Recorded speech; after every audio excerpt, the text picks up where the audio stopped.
Hey everybody, so in the last episode of my OD&D actual play, episode 11, the party met two clerics in the jungle and they camped with them for the night, and it got me thinking, who are these two clerics? So I thought about it a little bit and I decided that they're not actually clerics, although that might be what they told the party. They're monks. So today we're going to build these two monks with Swords and Wizardry Revised, complete, I think it's called Complete Revised, whatever. Swords and Wizardry. We're going to use Swords and Wizardry, and that's what we're going to do. I'm Tristan. This is Heroes and Homebrew. All right, so here's the Swords and Wizardry PDF. Now, the reason I'm going with Swords and Wizardry instead of OD&D for this is just because it's a different system, but still based on OD&D, and it has the monk from Blackmore in it, which I was going to use for these characters. But I decided we'll switch it up. We'll use a little bit of a different system, but still have it be compatible with everything else I'm doing.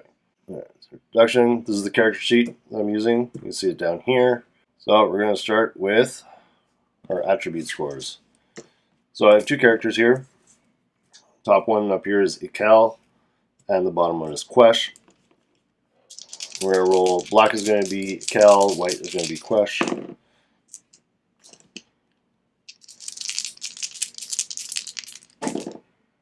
Well, not bad at all. Okay, so Ikel's 11-15 for strength. And Quesh is 11-13. Alright, next, dexterity. Not super dexterous. Oof, neither one of them are very dexterous. Alright, 6, 8, 10. It's not too bad. This one's pretty bad. 9 for Quesh. Constitution.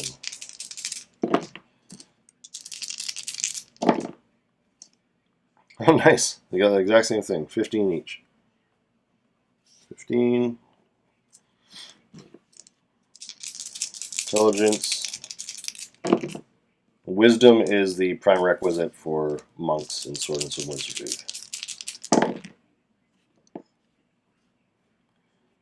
10-16 for intelligence. And 11-13.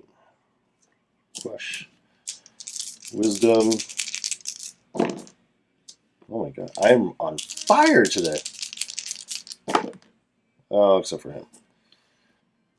So, Kel is 12-17 wisdom, and Quesh is 9. Now, unlike OD&D, for the monks, they don't have to have a minimum in their strength and dexterity and wisdom,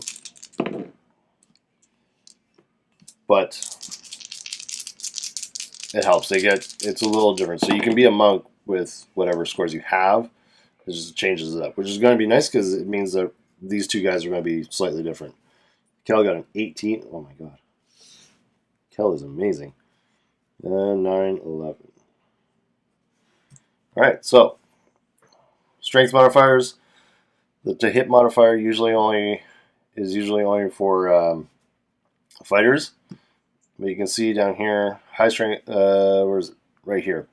Penalties apply to any character, but only fighters get the bonuses. The referee may perhaps choose to allow other classes to have a +1 bonus, but most certainly no more than that. Your referee might also rule that only hand-to-hand weapons gain strength bonus, but the Bare Knuckles original game allowed fighters to be deadly archers, and so does Swords and Wizardry. So we are going to allow because I'm going to be playing a solo game with these two guys. I'm going to allow them to have the +1 to hit bonus, just to make it a little more balanced in that they both don't die immediately. So they are going to get a +1 to hit. Open doors. 15 is a 1 to 2. That's on a 6. And 13 is also a 1 to 2. Damage bonus. Sorry. 15 is a 0. That's fine, and that's a 0. And carry modifiers, plus 10. That's in pounds. And plus 10. Alright, next, dexterity. Oops. Alright, we're looking down here. Dexterity, he has a... They're both 0. So they have no bonus to their missiles. Armor bonus, doesn't really matter. They don't wear armor anyway. Because they're monks. Constitution modifier, 15. Gets a plus 1. Plus 1 hit points. And 15 is plus 1. Both had 15 on it. Raised dead survival, 100%. So if they die and are risen, they get 100%. That is helpful, assuming that they find someone to raise them. Intelligence, 16, 5 additional languages, and 13 is 3 additional languages.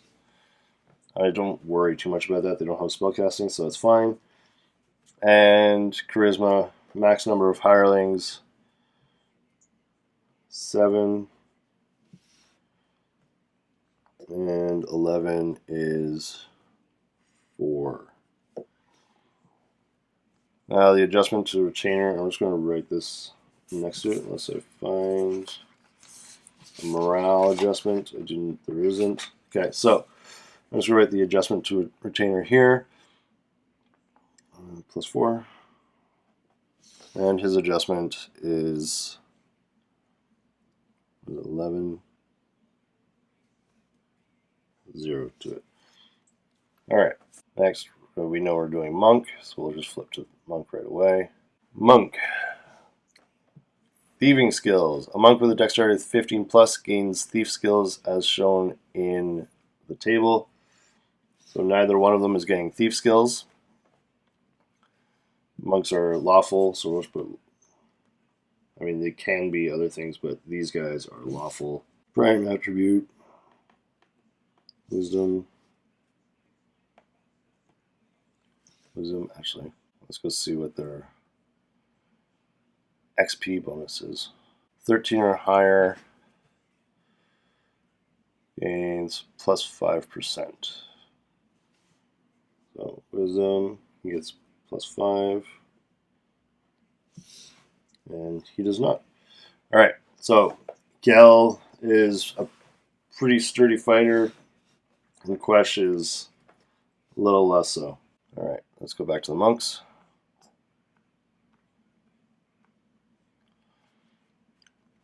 Ancestry, they're both human.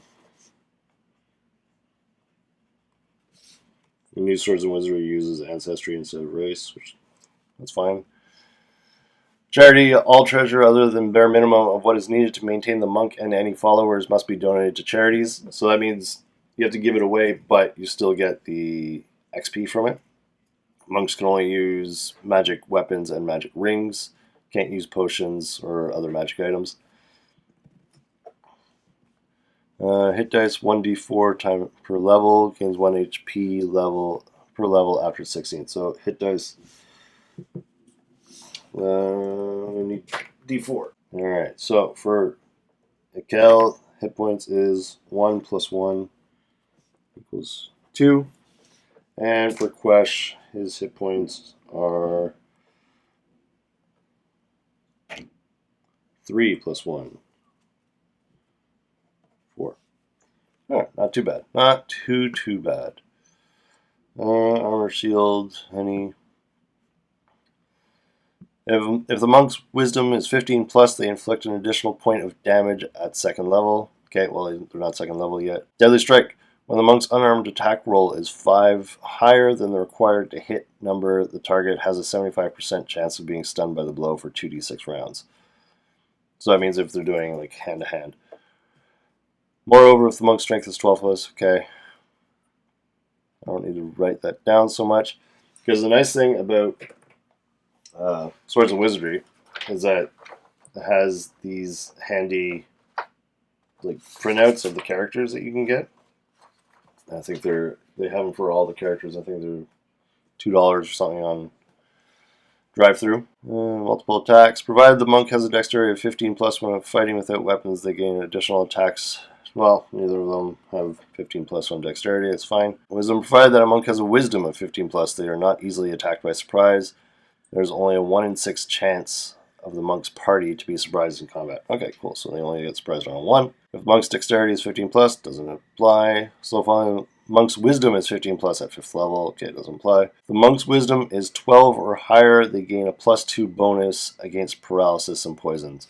So they have the option here to do, much like in White Box, they have the option to do the single saving throw or to do the saving throw matrix. I'm just going to do the single saving throw.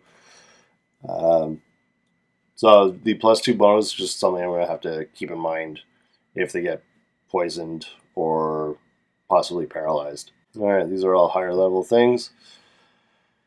Alright, armor class 10. So we're going to use ascending for this.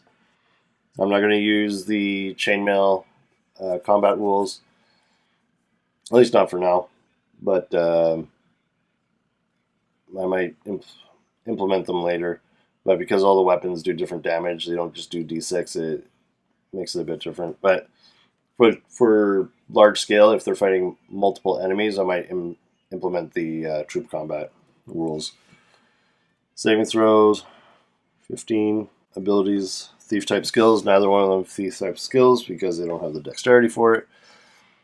Weaponless damage, 1d4. Alright, so I'm just going to write unarmed. 1d4. And they have a to hit bonus of +1. Because I am nice that way. And ranges. And movement rate is 12. Alright. And that is it for that. Let's actually, you know what? In this nice little printout thing, I have general equipment, so I can just do this quickly. Actually, you know what? I'll fill that in after. I think for their weapons, though, I'll do their weapons, and I'll fill out their general equipment later. Just because buying equipment is boring to watch. Alignment's done. Ancestry's done. Actually, let's see if there's anything special for humans. No specific bonuses or penalties for humans. Didn't think so. That's fine. Alright, let's see. I think maybe a staff and a sword, maybe a long sword, is going to be the way they're going to go. There are rules for. Well, I can take rules from like some of the white box supplements for kind of more exotic weapons, which I might do. But for now, we're just going to do, like a basic sword and staff. So let's do a two-handed staff, which is nice because it doubles as a walking stick. It does 1d6. +1 to hit, of course. Oh, wait, I'm going to put here 10 pounds. And no, you'll notice I'm not making them buy it right now. I'm just going to say this is stuff that they've had with them. I'm not going to worry, since they basically live a life of poverty, I'm not going to worry too much about how much money they have. I might roll I'll roll their starting gold, but I'll probably subtract some off of it. All right, and then they're each going to have a long sword. Or is it? What if there's a two-handed sword? You know what? I'm going to go with long sword. Maybe they'll pick up a two-handed sword later. Long sword. 1d8. +1. And the long sword weighs 10 pounds. You guys are going to have to do their encumbrance after. Which I don't think they're going to be too encumbered because I plan on having them be very bare bones. I wonder if maybe they should have ranged attacks. I feel like they should. I'm gonna give them. I'm gonna give this guy a light crossbow. Light crossbow, rate of fire 1. So that means 1 per turn. Range 60 feet. And damage 1d4 plus 1. And I think for him, for Quesh, he's gonna have a short bow. Short bow. Arrows are 1d6. Range. Short bow is 50 feet. Now I'm not giving them the hit bonus on their ranged attacks. Only on their melee attacks. All right. Now let's. They don't have thieving skills, so that's fine. Let's do 3d6 for Ekel. Times 10 for money. It's 12, 120 gold. And I'm going to have that. So I'm going to say 60 gold.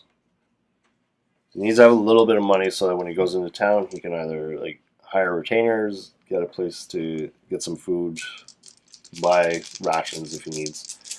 And for Quesh, 5, 9, have that, 45.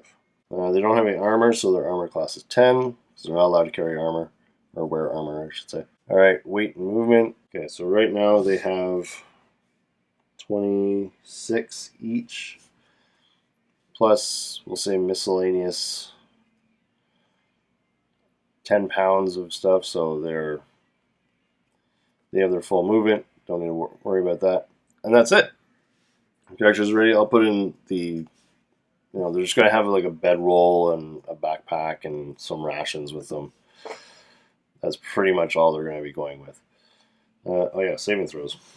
Now we're doing the saving throw of 15. That's right, that's done. This is the alternate saving throw matrix. Okay, so that's it. We got our 2 monks, our Swords and Wizardry monks, for the adventure I'm going to play with them. I'm going to run them through a solo adventure. Before I start that solo actual play, I'll probably do another video where we talk about, or I talk about their history, where I think they came from. I have some ideas of how I'm going to run this actual play, as opposed to the one that's ongoing with the large party, the Hex Crawl, Dungeon Crawl one. This is going to be a little different. This is going to be more narrative. So that's it for me. Hope you enjoyed it. Check out Swords and Wizardry. I'll put a link below. It's pretty awesome. If you want to do OD&D, but you don't want to mess with the original books and all the supplements for it, Swords and Wizardry is where it's at, and it's got some modernizations that make it a little easier for to understand. Save a seat for me at your table.